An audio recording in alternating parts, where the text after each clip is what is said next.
ইবনে শাইখুল হাদিসের এই ভিডিওটি নিয়ে অনেক সমালোচনা হচ্ছে। বিষয়টা আমাদের দৃষ্টিগোচর হচ্ছে। আমরা ফেসবুকে সোশ্যাল মিডিয়ায় ঢোকার সাথে সাথে এই বিষয়গুলো দেখছি। অনেক কওমি আলেমরা, অনেক হুজুররা এই বিষয়গুলো নিয়ে বলছেন এবং তারা বলছেন এই কাজটা ঠিক হয় নাই, এই সেই নানান কথা।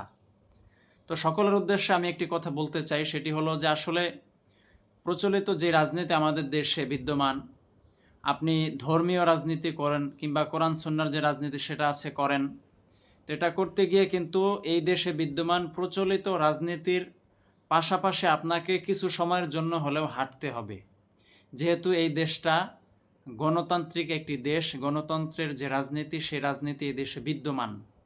তো এর পাশাপাশি আপনাকে বসতে হবে, অনেক সময় এর সাথে বসে আপনাকে কথা বলতে হবে। তো এই হচ্ছে পরিবেশ।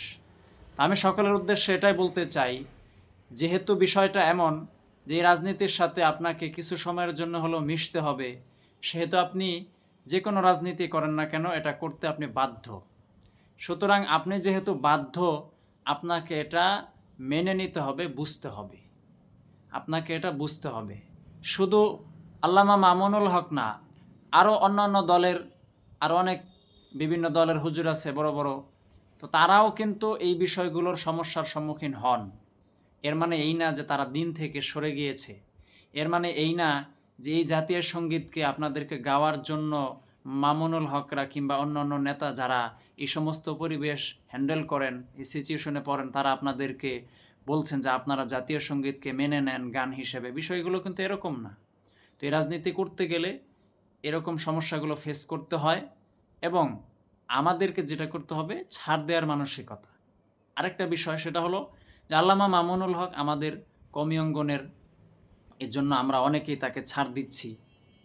সেম বিষয়টা কিন্তু অন্য যে কোনো দলের নেতা, এদেশে জামাত আছে, এদেশে চরমোনাই আছে, চরমোনাইয়ের ইসলামী আন্দোলন, তো আরও যারা আছে, তারাও যদি কখনো এই সিচুয়েশনে পড়েন, উদারতার পরিচয় দিতে হবে।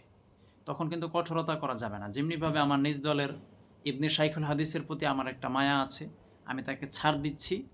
সবাইকে এভাবে ছাড় দিতে হবে। ছাড় দেওয়াটা এটা ভালো। তবে হ্যাঁ, এরও একটা সীমা আছে, একটা লিমিট আছে। সেই সীমা যখন ছাড়িয়ে যাবে, তখন তো আবার কাউকেই ছাড় দিব না, ঠিক না? আল্লামা মামুনুল হককেও ছাড় দেওয়া হবে না, অন্য কাউকেও ছাড় দেওয়া হবে না। তো এটাই স্বাভাবিক।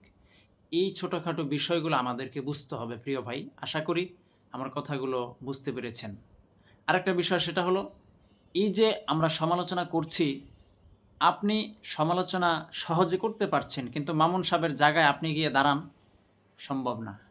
এর জন্য বুঝতে হবে। আল্লাহ তাআলা আমাদেরকে তৌফিক দান করেন।